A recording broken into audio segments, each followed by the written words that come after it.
এবার বরং মেলটা ঠিক করি। এ বাবা, মেলেও তো কিছু নেই। তাহলে আমি কি স্যারের out of sight out of mind হয়ে গেলাম নাকি? না না, সেটা হতে পারে না কিছুতেই। গুরুদা, তুমি তো আছো স্যারের সাথে, তুমি স্যারকে নিশ্চয়ই দেখে রাখবে, বলো কি বলো, তাই না? দেখে রাখবে। আমি জানি না অপর্ণা তুমি কেমন আছো, তোমার মানসিক অবস্থা কেমন আছে।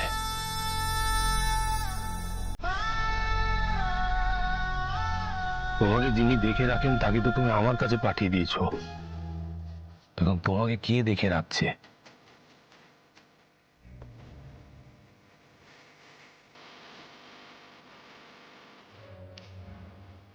মনের মধ্যে একটা অদ্ভুত অস্থিরতা হচ্ছে। আমি আমার সবটুকু দিয়ে ফিল করতে পারছি, আমার মনে মাথায় সব জায়গায় শুধু তুমি আছো অপর্ণা, শুধু তুমি। এটাকে কি বলে? আমি জানি না, তবে লোকে যেমনটা বলে আমার তেমনটা মনে হয়। জন্ম জন্মান্তর ধরে আমরা আসছি, আপনাকে দেখার মুহূর্ত থেকে আমি আপনার সাথে জড়িয়ে গেছি। আপনি আমার সবটা জুড়ে আছেন। বুঝে হয়তো অনেকে অনেক কথা বলবে, অনেক নাম দেবে, কিন্তু আমি জানি এটা শুধু ভালোবাসা, শুধুই ভালোবাসা।